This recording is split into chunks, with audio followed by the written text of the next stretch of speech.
आशीर्वाद। और अभी अपन कल विदेश क्षेत्र के बारे में पढ़ रहे थे कि कौन कौन सी नगरियां हैं, है ना। जैसे भारत देश है, आर्यखंड है, ऐसे वहां 32 उप विदेश हैं। विदेश क्षेत्र एक अलग चीज है और उसके अंडर में 32 उप विदेश हैं। क्या है? और 32 उप विदेश का नाम सुन लिया था अपन ने, 8 कहाँ है, कौन कौन कैसी कैसी है। तो जो विदेश क्षेत्र है, उप विदेश क्षेत्र है, उसकी सारी व्यवस्था आर्यखंड की तरह है। कैसे? वहां भी 5 मिलजखंड और एक आर्यखंड, है ना। और आर्यखंड में भी भारत क्षेत्र में 5 मिलज, एक आर्यखंड, और आर्यखंड में भी भारत देश। ऐसे वहां भी व्यवस्था, वहां की राजधानी, वहां की व्यवस्था जैसे भरत और ऐरावत क्षेत्र में है, ऐसी वहां है। वहां भी 170-69 कौन होंगे? महापुरुष होंगे। 24 तीर्थंकर की जगह वहां 20 तीर्थंकर विदेश क्षेत्र में हमेशा होते रहते हैं। वहां वैसी व्यवस्था चली जैसे भरत क्षेत्र की। समझ गए ना? हाँ, अब चलते हैं पर्वतों के बारे में समझने के, हैं कौन पर्वत कहाँ कैसी कैसी व्यवस्था है। नील पर्वत नहीं, इस प्रकार 32 विदेश क्षेत्रों के 32 राजधानियां, क्या क्या? 32 राजधानियां, 32 विजयात पर्वत और 32 पुष्पगिरी स्थित है। पुष्पगिरी, वृषभगिरी यानी एक पर्वत है ना, जिसपे 72 जोड़े अपन छुपाए थे। प्रत्येक विदेह में एक एक आर्यखंड। कौन से?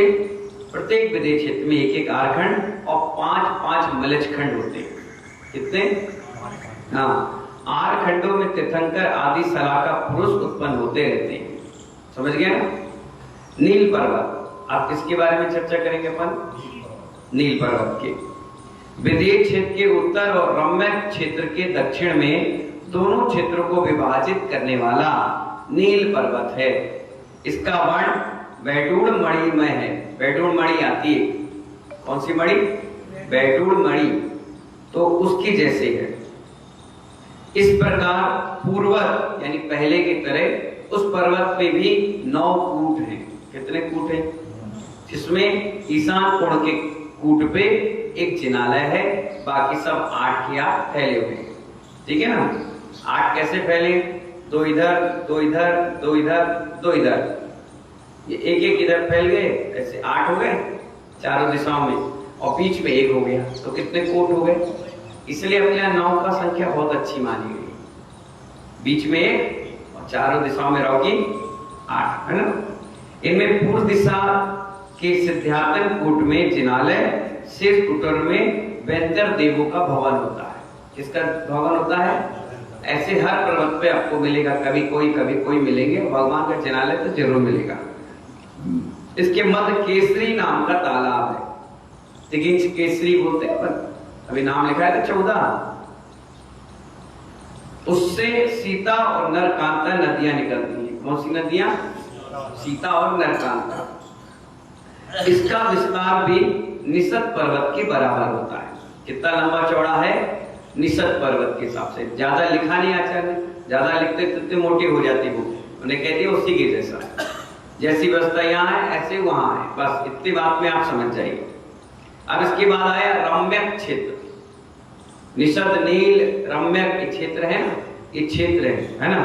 तो रम्यक क्षेत्र नील पर्वत के उत्तर और रुक्मिणी पर्वत के दक्षिण में रम्यक क्षेत्र है। कौन सा क्षेत्र है? रम्यक। नाम ही कितना सुंदर है।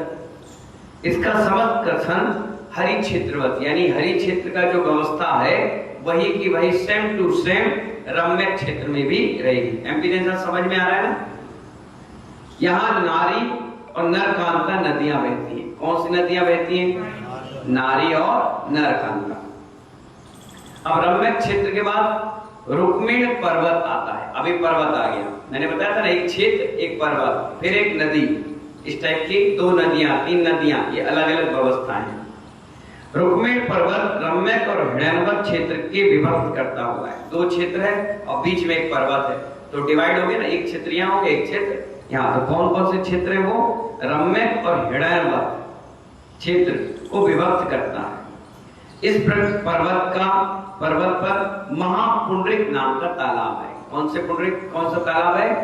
पुंडरीक, महापुंडरीक, हमने पढ़ाया था ना, अभी लिखवाया था। तो वो महापुंडरीक नाम का तालाब है, जिससे नारी और रूपकुला नाम की नदियां निकलती हैं। कौन कौन सी नदियां? नारी और रूपकुला। इस पर्वत पर शेष कथन महाहिम्मत पर्वत की तरह है।